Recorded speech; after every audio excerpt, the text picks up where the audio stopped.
주중에 지인 장로님을 한 분 또 배웠고, 또 SNS에서 다른 여러 교회 목사님들과 이제 소통하는 시간들이 있었는데요. 그분들의 이야기로는 참 예배는 회복됐는데 참여하는 비율도 너무 적고, 또 찬양대도 세우지 않고 이렇게 예배드리는 교회가 참 많이 있는 것을 보게 돼요. 그래도 감사하게 우리 봉산교회에서는 우리 찬양대 또 중창단 이렇게 애쓰고 수고해 주신 것에 대해서 얼마나 감사한지 모르겠어요. 가까운 이 전주 지역의 교회 중에서 한 1000명 되는 교회도요, 아직 찬양대도 못 세우고, 저희가 그래도 소수로 이렇게 세운다고 하니까 저희도 좀 자기네 교회도 좀 그렇게 세웠으면 좋겠다 하는 바람들을 가지고 있는 교회들도 있었고요. 제가 볼 때 비율로도 우리 교회 성도가 그렇게 많지는 않아도 비율로도 상당히 많이 참여하고 있습니다. 예배. 아주 큰 교회들, 우리가 생각하기에 저 교회 부럽다 할 만한 그런 교회들도요, 지금 한 30%에서 50% 왔다 갔다 해요, 출석률이. 그러고 보면 저희 교회 성도들은 그래도 나름의 그런 헌신도가 있고, 또 예배에 대한 갈급함이 있고, 이렇게 나와서 하나님 앞에 예배드림에 대한 그런 갈망이 있지 않나, 그런 생각을 해보았습니다. 또 이 시간에도 적은 숫자지만 우리가 실시간으로 예배에 온라인으로 참여하시는 성도들도 있습니다. 그분들께도 참 감사한 마음을 드립니다. 바쁜 와중에서도 또 하나님께 드려야 될 예배의 분량들을 잊지 않고 또 예배당에 또 온라인으로 참여해 주신 우리 성도들을 주님의 이름으로 축복하고 또 사랑합니다. 오케스트라 연주를 가끔 듣게 되는데요. 그 연주를 들으면서 드는 생각이 어쩌면 저렇게 훌륭하게 곡을 소화해낼 수 있을까, 이런 생각을 해봅니다. 물론 음악을 전공한 사람들이기 때문에 그럴 수도 있고, 또 많은 시간들을 할애해서 연습한 결과물일 수도 있겠다 하는 생각도 듭니다. 오늘 조이 앤 피스 중창단이 찬양하는 걸 봐서도 사실은 저희가 여러 가지 방역 수칙 때문에 제대로 연습할 수 있는 시간이 없거든요. 그럼에도 불구하고 이 정도 실력을 발휘하시는 거 보니까 이분들이 음악에 좀 조예가 깊으신 분들이구나 하는 생각이 들어요. 그런데 한번 생각해 봅시다. 오케스트라나 우리 중창단이나 한 두세 사람이 삐걱삐걱대고 음도 잘 안 맞고 박자도 잘 안 맞추고 리듬감이 없다고 생각해 보면 이 곡이 아름답게 연주될 수 있을까 하는 생각을 해봐요. 만약에 그 오케스트라 한 60명에서 한 100명이 되는 그 큰 규모 안에서 어떤 사람들이 이거 제대로 연주를 못한다고 한번 생각해 보십시다. 생각만 해도 끔찍하죠. 많은 사람들 앞에서 공연을 하다가 망신이나 당하지 않을까 하는 생각들도 해보죠. 훌륭한 연주자라면 악기도 훌륭하게 조율할 수 있는 능력을 가지고 있죠. 그래서 조율부터 시작해서 연주까지 아주 훌륭하게 마치게 되는 것입니다.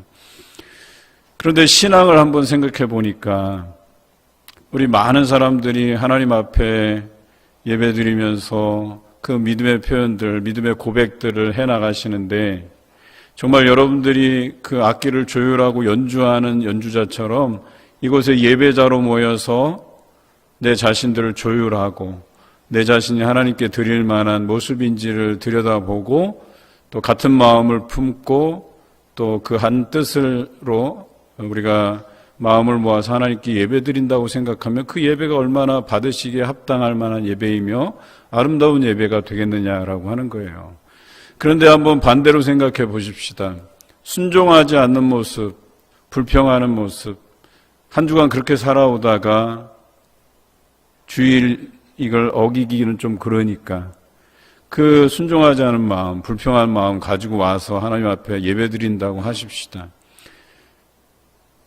이 많은 사람들 중에서 누군가는 그렇게 순종하는 마음으로 또 그 마음에 감사하는 마음으로 하나님께 찬양 드리는데, 또 일부가 불협화음을 내고 불평하고 순종하지 않는 모습으로 예배드린다고 생각해 보십시다. 과연 이것이 온전한 예배가 될 수 있는가? 오늘 그 부분을 우리가 함께 생각해 보자는 것입니다. 여러분, 연주자가 연주를 잘못해서 그 변명으로 악기 탓을 할 수 있나요? 악기를 탓할 수는 없는 겁니다. 그 악기를 조율하지 못한 내 탓이고 또 그 연주 악보에 대해서 열심히 연주하지 못한 자기 탓이지 그것을 다른 사람으로 탓하기는 어렵습니다. 마찬가지로 오늘 우리가 이 순간 하나님 앞에 순종하는 모습으로 감사하는 모습으로 예배드리지 못한다 한다면 그것은 우리 탓이에요. 우리가 하나님 앞에 내 자신을 쳐서 복종시키지 못하고 나의 그 죄된 모습 그걸 가지고 와서 그저 준비되지 않은 모습으로 순종하지 않는 모습으로 불평하는 모습으로 드린다라고 한다면 그것은 우리를 탓할 수밖에 없는 거예요. 하나님 앞에 죄송한 모습으로 설 수밖에 없다는 거예요. 그래서 오늘 우리가 계속해서 이 순종에 대해서 한번 다루어 보고자 해요. 기독교 핵심적인 어떤 주제라고 한다면 이 순종을 빼놓을 수가 없어요. 그동안은 순종의 모범적인 예를 들어서 여러분들께 말씀을 나눴다면 오늘은 덜 익은 순종에 대해서 한번 다루어 보고자 해요. 하나님 앞에 온전한 순종함으로 나와야 되는데 온전하지 못한 순종을 드리는 세 가지 유형에 대해서 오늘 본문에서 찾고자 합니다. 그 첫째는 한 서기관이 보여준 성급한 순종의 모습입니다. 예수님께 나와 이렇게 말합니다. 본문 19절에 한 서기관이 나와 예수께 아뢰되 선생님이여 어디로 가시든지 저는 따르리이다. 이렇게 이야기하고 있습니다. 여러분, 이 정도의 말의 표현이라면 마음에 들지 않을까요? 표현상으로 보면 문제가 없는 것 같아요. 그러니까 대단한 믿음의 소유자인 것 같아요. 내가 열심히 예수님을 따르겠습니다. 이렇게 표현을 했으니까 말이죠. 말로라도 이런 표현을 해주시면 저는 제 입장에서는 되게 감사할 것 같아요. 목사님 어떻게 하시든지 제가 열심히 순종하고 따르겠습니다라고 얘기하면 저로서는 굉장히 좋을 것 같아요. 여러분들의 속마음을 제가 들여다볼 무슨 독심술이 있는 것도 아니고요. 그런데 예수님께서는 그 서기관에게 이렇게 말씀하십니다. 본문 20절입니다. 예수께서 이르시되 여우도 굴이 있고 공중의 새도 거처가 있으되 인자는 머리 둘 곳이 없다 하시더라. 사실 서기관이 예수님을 따르는 예는요, 흔하지 않은 예예요. 오히려 성경에 보면 대제사장, 서기관, 바리새인들 이런 사람들은 예수님의 대적자이지 예수님을 따르는 사람들이 아니었단 말이에요. 그런데 그 중에서 참 특이하게 서기관이 예수님을 따른다고 고백하니까 굉장히 대단한 것처럼 보여져요. 그 자체로만 해도 화제가 될 만한 그런 고백이에요. 그런데 예수님께서는 그 서기관의 본심을 알아채셨다는 거예요. 그의 본심은 진정으로 예수님을 따르고자 하는 마음보다 성급한 마음이 앞섰다라고 하는 거예요. 그래서 성급한 나머지 예수님을 따르는 삶이, 제자로서의 삶이 어떠한지 심사숙고하고 깊게 고민해 보지 않았다는 거예요. 그랬더니 예수님께서 나의 가는 길은 아무도 알아주지 않는 그런 고난의 여정이다라고 말씀하신 거예요. 이 길은 참 힘든 길이다, 어려운 길이다. 그런데 너의 그 성급한 고백을 보니까 이 길을 같이 따라갔다가는 중간에 포기할 것 같다라고 말씀하신 거예요. 어쩌면 자신이 인기 있는 이 예수님을 보았잖아요. 많은 사람들이 예수님을 따랐잖아요. 기적과 표적이 일어나지 않았습니까? 그러니까 자기가 이 인기에 영합해서 자기도 나중에 예수님이 아주 유명 인사가 되면 자기도 한 자리 차지해 보고자 하는 그런 마음이 앞섰던 것 같습니다. 또 어떻게 하면 예수님 곁에서 자신이 공적을 좀 세워볼까, 그래서 내 이름을 좀 내볼까 하는 그런 생각이 들었던 모양입니다. 이런 서기관의 모습을 아시고 예수님께서는 자신이 걷고 있는 이 길은 정처 없이 떠돌고 고난을 당하게 되는 길이다. 그런데도 내가 이 길을 갈 수 있겠냐라고 반문하신 것이죠. 여러분, 서기관에게 어떤 잠시적인 열정은 있었을런지 모르지만 아직까지 예수님의 그 여정이 고난의 여정이다라고 하는 것을 염두에 두지 않았던 것 같습니다. 깊게 고민해 보지 않았던 것 같습니다. 우리가 잘 알듯이 이 이후에 베드로가 메시아의 고백을 하게 되죠. 예수님은 하나님의 아들이시자 또 우리에게 보내주신 그리스도, 메시아이시다라고 하는 이 고백을 하게 되는데요. 놀랍게도 예수님께서 이 베드로의 고백이 있은 후에 자신이 십자가에 죽으실 것과 3일 만에 살아날 것을 말씀하세요. 그런데 놀랍게도요, 그렇게 수많은 사람들이 예수님을 따랐다가 그 이야기 한마디에 많은 사람이 예수님을 떠나갔어요. 내 길이 고난의 여정이고 십자가를 지는 길이고 결국 나는 죽게 될 것이지만 3일 만에 살아날 것이다. 그런데 오히려 이 살아난다고 하는 이 부활의 방점을 찍었으면 그대로 그들이 예수님을 따랐겠지만 그들은 그 부활에 대한 소망이 없었던 거예요. 죽는 사람이 어떻게 다시 태어날 수 있을까? 이 사두개인의 그 의심처럼 그들도 예수님이 죽는다의 방점을 찍어서 그러면 예수님을 따라봐야 무슨 소용이 있겠냐 이렇게 생각하고 많은 사람들이 예수님을 떠나갔다는 것이죠. 그들이 생각하는 십자가는 중죄인이 달리는 그런 십자가였죠. 형틀이었죠. 그래서 그 모습은 연약함의 대명사예요. 저렇게 연약하게 죽을 바에야 예수를 따라봐야 무슨 소용이 있겠냐라고 이야기한 것이죠. 그 이후에 서기관의 모습은 온데간데 없습니다. 제가 예상하기로는 이 베드로의 메시아 고백 이후에 예수님께서 자신이 십자가에 죽으실 것을 말씀하셨을 때 떠나간 수많은 사람들 중에 한 사람이 되었을 가능성이 큽니다. 여러분, 성급한 순종은 여러 사람에게 실망을 안겨줄 뿐이다라고 하는 것을 기억하시기 바랍니다. 잠언 21장 5절에 이런 말씀이 있습니다. 부지런한 자의 경영은 풍부함에 이를 것이나 조급한 자는 궁핍함에 이를 따름이니라. 부지런한 사람의 계획은 반드시 이익을 얻게 되지만 성급한 사람은 가난해질 뿐이다라고 이야기합니다. 여러분, 부지런하다라고 하는 것은요, 이 길에 대한 확신이 있는 사람이에요. 그래서 이렇게만 하면 나는 성공할 것이다. 무언가 이득을 얻을 것이다 라고 하는 확신이 있기 때문에 거기에 부지런하게 되는 거예요. 그런데 게으른 사람들, 성급한 사람들은요, 확신이 먼저가 아니에요. 확신은 나중 문제고 그냥 자기 생각에 이렇게 될 것 같다라고 하는 확신 없이 그렇게 시작하는 사람들이, 이런 사람들은 망하게 돼 있다는 거예요. 여러분, 세상에서 주식 투자하는 사람들 보셨죠? 어떤 사람은 그걸 통해서 이익을 얻기도 해요. 어떤 사람은 성급하게 달려들다가 어디서 소문만 듣다가 주식으로 인해서 망하는 사람, 손해 많이 본 사람들 우리 주변에 참 많이 있어요. 방송에 출연한 그 연예인들 중에서도 주식으로 망한 사람들이 얼마나 많은데요. 왜 그래요? 성급하니까. 그 길에 확신이 없으니까. 또 어떤 생각을 해요? 한 방에 인생 역전을 노리니까. 여러분, 인생에서 한 방 역전은 없어요. 신앙에도 마찬가지입니다. 신앙에서 내가 게을렀던 신앙이 한 방 역전으로 좋은 신앙이 되지 않아요. 신앙은 쌓고 쌓이는 거예요. 그 안에서 내가 단련되고 훈련되는 거예요. 그래서 조금씩 신앙이 좋아지는 거예요.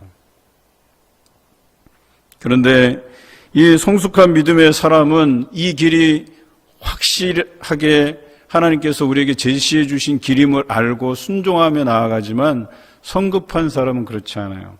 자기 주장만 내세워요. 그리고 불평만 늘어나요. 왜냐?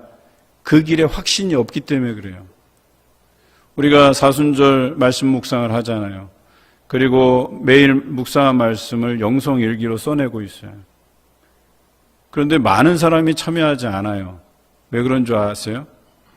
물론 우리 어르신들이 이런 웹 또는 인터넷 문화에 좀 취약한 것은 사실이에요. 또 이런 글을 남기시기도 버거운 것은 사실이에요. 그렇다면 젊은 사람들은 어찌하냐? 여러분, 그 길에 확신이 없기 때문에 그래요.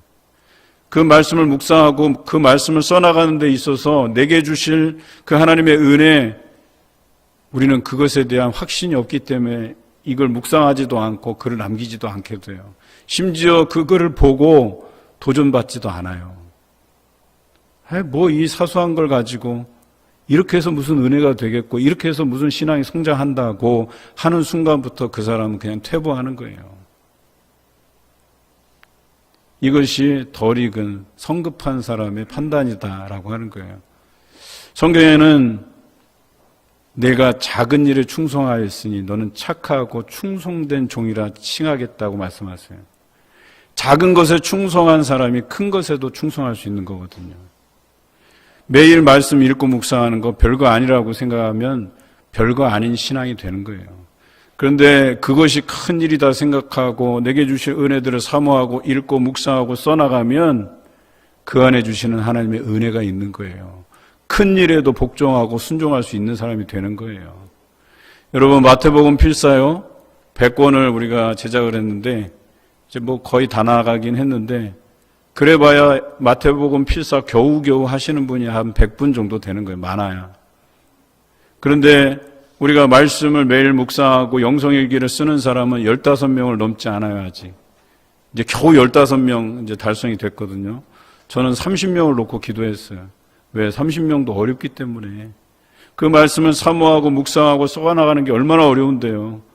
매일 매 순간마다 우리에게 시험이 들어요. 아우, 귀찮아서 이거 말씀 나누기 어렵다. 쓰기도 귀찮다. 이러한 날들이 매일의 일상에 우리를 시험해요. 여러분, 그렇지 않습니까? 여러분, 매일 살아가면서 그런 유혹에 빠지지 않습니까? 심지어는 주일날 오늘 아침에 예배 드리고자 그 마음의 준비를 해나가는데도 갈등이 와요. 아우, 오늘 날씨가 뭐 이렇게 추적추적 비가 올 것 같고 좀 햇빛이 좀 나면 좋겠는데 여기서부터 갈등이 생기는 거예요. 그래도 그 마음에 이 길이 확실한 구원의 길이고 하나님께서 은혜 주실 길이고 내가 그것을 확신하면 나오게 돼 있는 거예요. 그런 사람에게 하나님의 은혜가 임하는 거예요. 적어도 최소한의 양심을 가지고 우리가 온라인으로도 참여하면 그것을 랜선을 통해서도 하나님의 은혜가 부어지는 거예요. 여러분, 어느 꼬마가 자신은 빨리 커서 엄마가 되고 싶다고 했습니다. 왜 그런 줄 아세요? 엄마처럼 자신도 자녀들에게 큰 소리치고 야단쳐 보기 위해서. 자기가 엄마한테 이제 많이 야단을 맞는 모양이에요. 그러니까 자기가 빨리 엄마가 되고 싶다는 거예요. 얼마나 성급해요. 용서하거나 이해력이 부족한 그 성급한 성격 때문에 그 자녀도 그것에 대한 영향을 받게 된다는 거예요. 내가 이 한국의 전형적인 부정적인 문화가 있잖아요. 빨리빨리. 이게 경제적인 성장을 도모하는데 뭐 밑거름이 됐다고도 평가하지만 여러분, 얻은 것보다 잃은 게 더 많아요. 이 빨리빨리라는 문화 때문에. 특히 기독교에서는 이 빨리빨리라는 문화 때문에 너무나도 많은 것을 잃었어요. 조금만 참아주고 기다려주면 모든 것이 은혜롭게 될 일을 가지고 성급한 언어와 행동으로 인해서 남에게 상처 주고 평생 가슴앓이하게 만드는 것이 우리들이에요. 여러분, 나는 그렇게 생각하지 않지만 아유, 저 사람이 마음 털털하니까 잘 받아줬겠지. 아니요. 그게 마음속에 남아요. 밤잠을 못 이루게 돼요. 괴로워해요. 여러분, 그래서 우리는 이 언어에 대한 훈련도 필요해요. 성급한 성격을 자제하는 것도 필요해요. 그것들을 하나님 앞에 쳐서 나를 복종시키는 연습이 필요한 거예요. 여러분이 함부로 이야기하잖아요. 상대방은 그것 때문에 그 사람을 꺼려하게 돼 있어요. 상처를 주는 말 한마디는 뇌리에 각인이 되기 때문에 그래요. 여러분, 옛말에 입을 조심하면 좋은 친구가 생긴다고 했어요. 그리고 거칠게 사용하는 사람들에게는 진정한 친구가 없다라고 이야기합니다. 여러분, 이것을 잘 아셔야 돼요. 인간만이 유일하게 언어적인 표현으로 소통하게 된다라고 하는 거예요. 이게 누가 주신 거예요? 하나님께서 우리에게 주신 축복이에요. 이게 하나님께서 우리에게 주신 귀한 도구라는 거예요. 그래서 이 언어적인 표현을 통해서 남들을 사랑할 수 있고 격려할 수 있고 이렇게 세울 수도 있어요. 그런데 이것을 잘못 사용하면 남을 주저앉히고 저주하게 되고 미워하게 되고 이렇게 되는 거예요. 그런데 대부분 이런 좋지 않은 언어적인 습관은 어디서 오냐? 성급함에서 오는 거예요. 그런 성급함이 결과적으로 이 말씀에 비추어 보았을 때 성급한 순종을 하게 돼 있단 말이에요. 이 길에 확신을 가지고 뛰어드는 게 아니라 그런 확신도 없으면서 그냥 내 안에 이 주장들을 성급하게 내어놓기만 한다는 거예요. 그렇게 해서 아무것도 이룰 수 없어요. 여러분, 인격적인 만남은 이 언어의 성숙함에서 와요. 하나님과의 관계에서도요, 우리는 기도로서 관계하잖아요. 이 기도는 뭘로 이루어져 있어요? 언어로 이루어져 있어요. 그 언어적인 습관이 성급함으로 이루어진 언어들은요, 하나님의 그 어떤 감동의 응답을 받지 못해요. 인격적인 만남이 어려워요. 상대방에 대한 이 성숙한 이해는 사려 깊음에서 오는 거예요. 하나님과의 관계에서도 그렇고 사람과의 관계에서도 이 사려 깊은 것, 깊게 생각하는 것, 또 그것이 결과적으로 순종의 모습과도 연결지어진다라고 하는 것입니다. 모든 성도가 이러한 성급한 순종에서 떠나서 심사숙고하며 사려 깊은 언어와 행실로 하나님의 뜻을 이루어 가시기를 주님의 이름으로 기원합니다. 둘째는 한 제자가 보여준 더딘 순종의 모습을 성경은 말하고 있어요. 심사숙고하고 사려 깊은 그 모습과 구별돼야 돼요. 여기는 심사숙고하고 그 사려 깊은 그런 것을 뜻하는 것이 아니라 더딘 순종이라는 거예요. 더디다. 여기서 더디다라고 하는 것은 순종의 모습보다는 불순종의 모습에 가까운 거예요. 다시 말해서 하나님의 일을 생각하고 하나님께서 맡겨주신 일에 충성을 다하지 못하고 세상 일에 관심이 많다는 거예요. 그것 때문에 하나님께 드려야 될 그 순종이 더디다라고 이야기하는 것입니다. 본문의 한 제자는 아버지의 장래 문제를 놓고 예수님께 그것을 해결하고 와서 제자의 본분을 다하겠다고 말했습니다. 본문 21절에 이렇게 나와 있습니다. 제자 중에 또 한 사람이 이르되 주여 내가 먼저 가서 내 아버지를 장사하게 허락하옵소서. 여러분, 아버지의 장래의 문제는 우리가 흔하게 만나는 삶의 당연한 문제처럼 본문에 등장하고 있어요. 사실 이 요구는요, 문제될 것이 없어 보여요. 그런데 예수님의 답변은 매우 놀라운 답변을 하십니다. 본문 22절입니다. 예수께서 이르시되 죽은 자들이 그들의 죽은 자들을 장사하게 하고 너는 나를 따르라 하시니라. 여러분, 이 답변은요, 윤리적인 파장을 일으킬 만한 그런 발언이 있어요. 하지만 예수님의 이 대답의 참된 의미를 우리가 알고 나면 이해가 돼요. 너 부모님이냐 예수님이냐 하나만 택해, 이것을 말하는 게 아니에요. 이거는 우선순위를 이야기하는 거예요. 부모에 대한 너의 그 효심, 그거 충분히 이해한다는 거예요. 성경에 보면 가족을 돌아보지 않는 자는 믿음을 저버린 자라고 분명히 말씀하고 있어요. 가족이 소중해요. 그렇지만 지금의 상황이 오히려 죽어가는 생명들을 일으키고 세워가는, 그들을 구원시키는 일에 제자로서의 본분을 다하는 것이 그보다 우선된다라고 하는 것을 말씀하신 것이죠. 제자로서의 삶은 생명의 주가 되시는 그 예수 그리스도를 따라가는 삶이 최우선순위에 놓여져야 된다라고 하는 것을 말씀하세요. 우리가 날마다 드리는 찬송이 있죠. 주 예수보다도 귀한 것은 없네. 예수 밖에는 없네. 우리는 날마다 이런 찬양을 하면서도 삶에서는 우선순위가 예수밖에 없네, 이런 표현이 아니에요. 예수밖에 좋은 것들이 얼마나 많은데, 예수밖에도 내가 신경 써야 될 것들이 얼마나 많은데 라고 생각하는 것이 우리의 삶이라는 거예요. 우리는 선택과 집중이라는 표현을 자주 듣게 되죠. 예수님을 중심으로 해서 모든 가치가 우선되어야 하는지를 우리가 점검해야 되는데, 예수님이 우리의 중심이 되지 않고 나의 삶이 중심이 될 때, 여러분, 그 가치는요, 예수님에게 집중되지 않아요. 그 외의 것들에 집중되게 마련이에요. 삶의 문제에 치중하게 되면 순종의 삶은 더디게 되어 있습니다.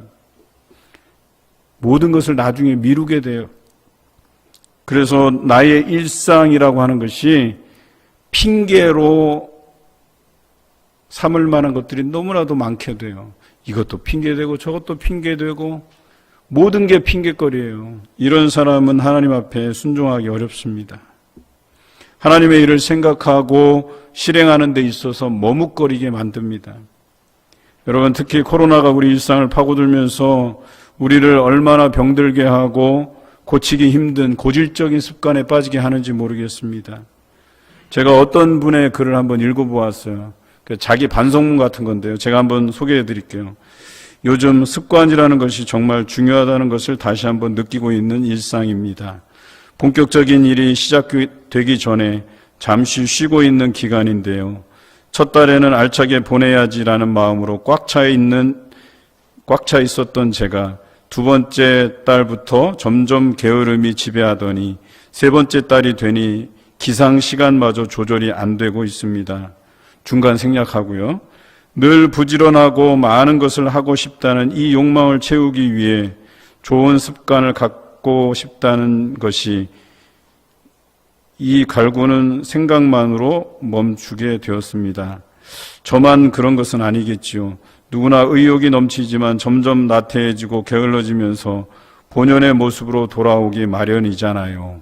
중간 생략하고요.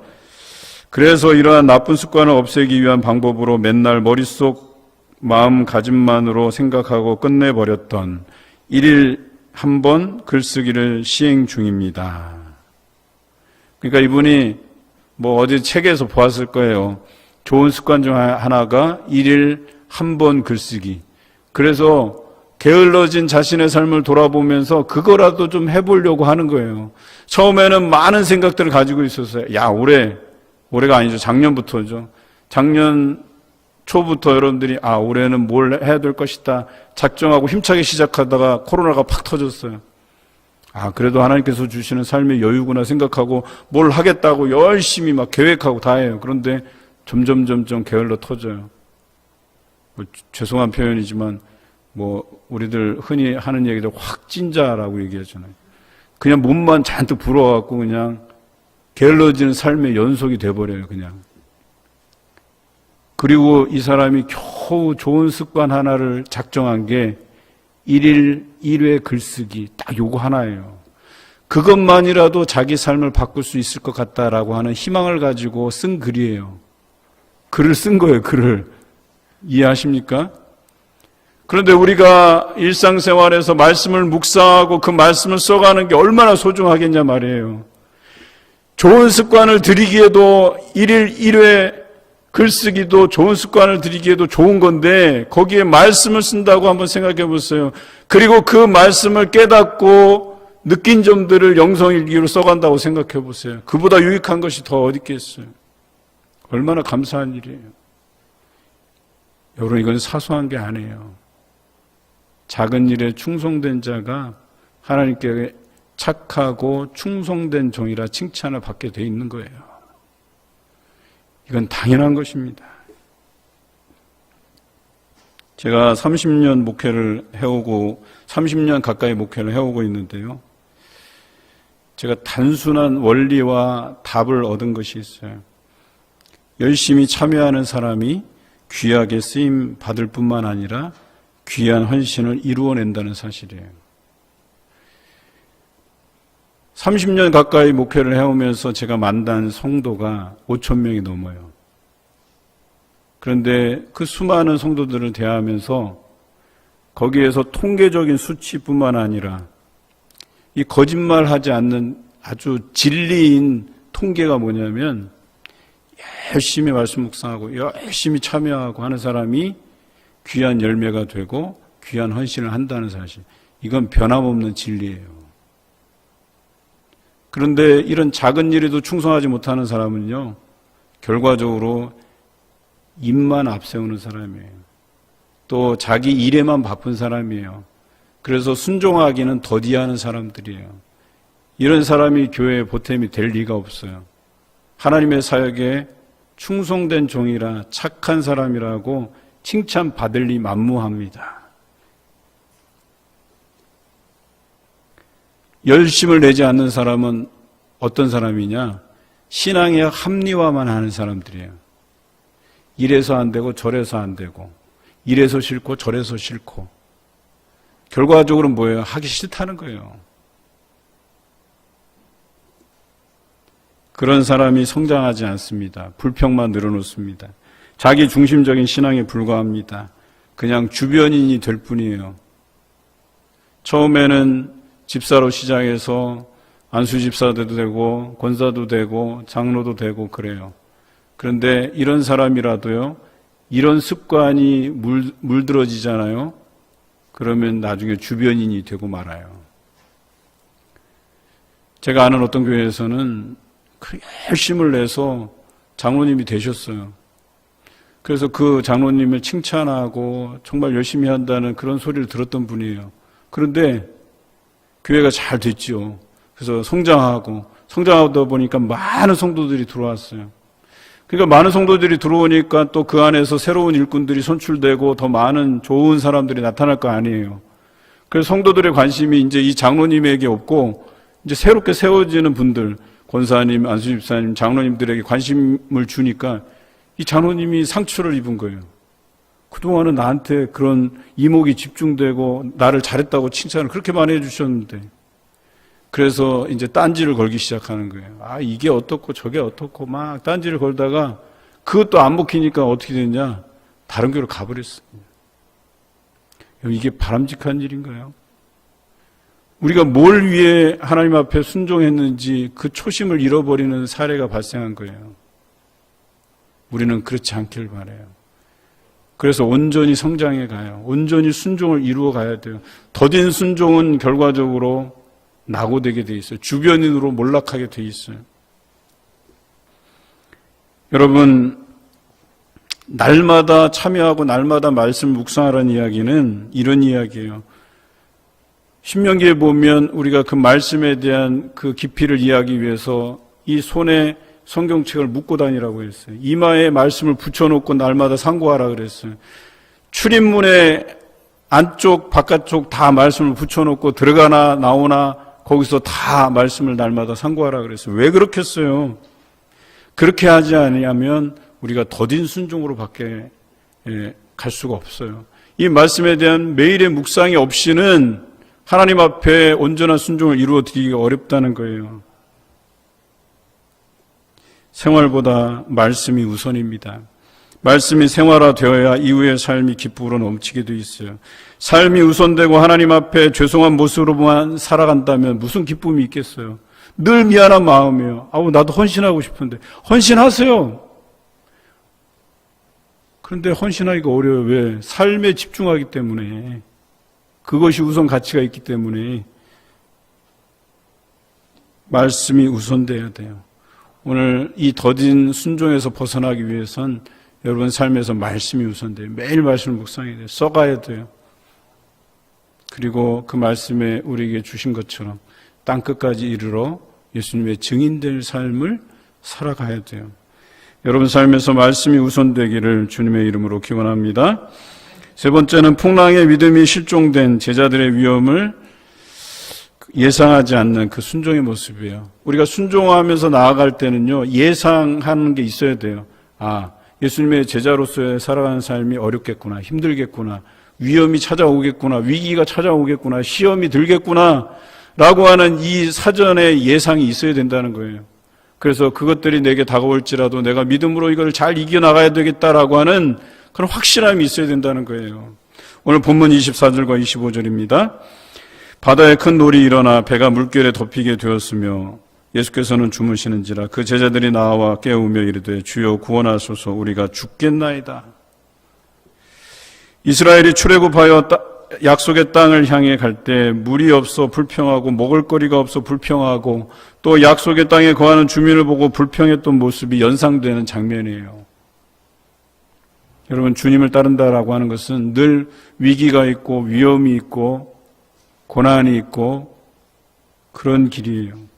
늘 평탄하지만은 않은 길이에요.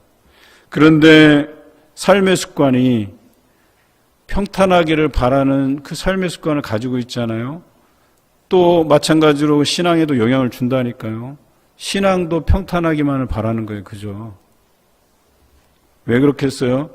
삶이 중심이 되니까, 내 생활이 중심이 되니까 거기에서 오는 습관이 이 신앙에 부정적인 영향을 미친다니까요. 여러분, 평탄한 것만이 신앙의 목적이 아니에요. 위기는 반드시 찾아오는 겁니다. 코로나가 닥칠 거라고 누가 예상했겠어요? 그런데 코로나가 가져온 여러 가지 위기가 있어요. 우리 신앙에 위기가 있었어요. 그래도 우리가 지금은 그것을 잘 극복하면서 이겨내고 있어요. 저는 그것에 대해서 너무나도 감사해요. 적어도 여러분들은 여러분의 생활이 중심이 아니고 신앙이 중심이 돼서 예수 그리스도가 중심이 돼서 살아가는 사람이다라고 제가 판단하기 때문에 그래요. 오히려 우리의 삶 안에서 이 신앙 훈련들이 잘 돼 있어야 된다고 생각이 돼요. 오히려 제가 보면 세상에 많은 사람들이 물론 우리 교회뿐만 아니라 다른 교회들도 보면 많은 신앙인들이 있잖아요. 근데 그 중에 일부는 세상에서의 삶을 보면 잘 이겨내요. 막 코로나가 덮치는데도 불구하고 잘 걱정 안 해요. 뭐 잘 지나가겠지 생각하고 그냥 그 어려움을 잘 극복해요. 왜 그러냐면 삶에서 단련이 돼 있어요. 자기가 장사하면서 직장생활하면서 사업하면서 많은 어려움을 겪어봤고 그것을 지혜롭게 잘 극복하고 넘어갔기 때문에. 근데 오히려 이상하게 신앙생활을 하면 조그만 문제만 생겨도 흔들려버리고 방황하고 그래요. 불평하고. 왜 그럴까요? 훈련이 안 됐어요. 훈련이. 내가 신앙적으로 단단하게 훈련이 돼 있는다고 한번 생각해 보세요. 신앙적으로 어떤 시험이 오더라도요, 그것에 넘어지지 않는다니까요. 여러분들이 삶에서 겪은 그 고난들, 그것 때문에 삶에서 겪는 어려움들을 충분히 이겨가듯이 신앙에서도 말씀으로 훈련되고 모든 교육에 열심히 참여하고 그러잖아요. 그거 훈련된 것으로도 우리 교회에서 흔히 당할 수 있는 그 시험, 유혹들 우리가 이겨낼 수 있다니까요. 근데 그걸 못 이기는 이유가 뭐예요?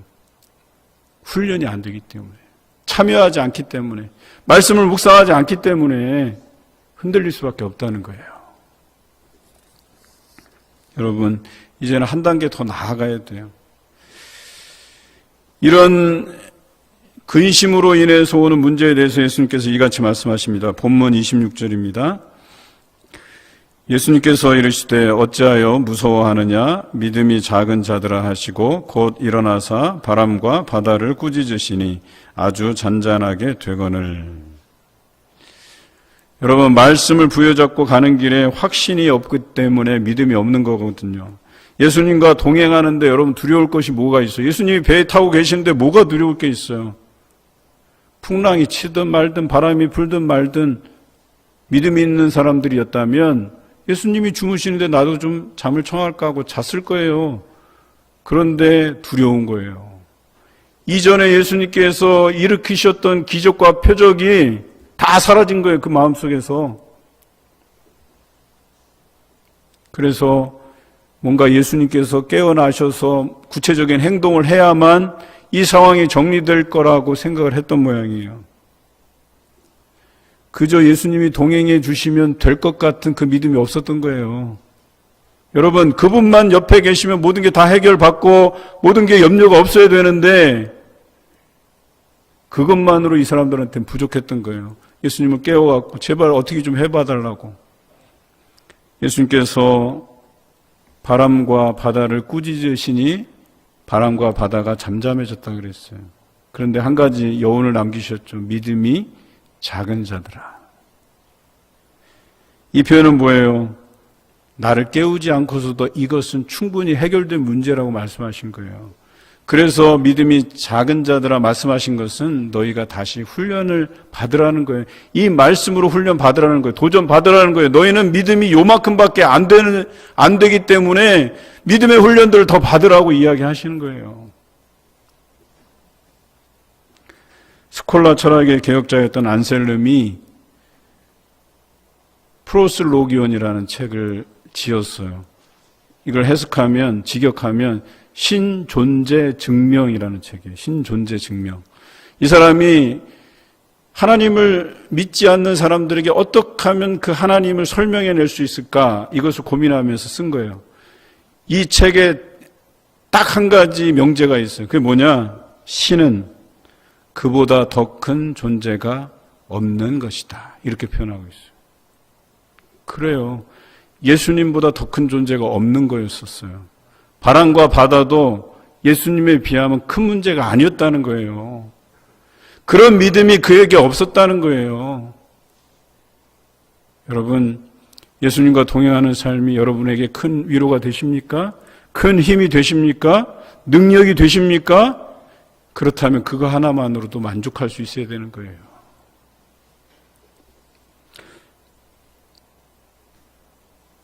오늘 이 말씀을 통해서 세 가지 덜 익은 순종의 모습을 우리가 나누었지 않습니까? 이제 하나님의 말씀을 붙들고 나아가야 할 때입니다. 우리가 이 덜 익은 순종의 세 가지 유형들을 다 버려야 돼요.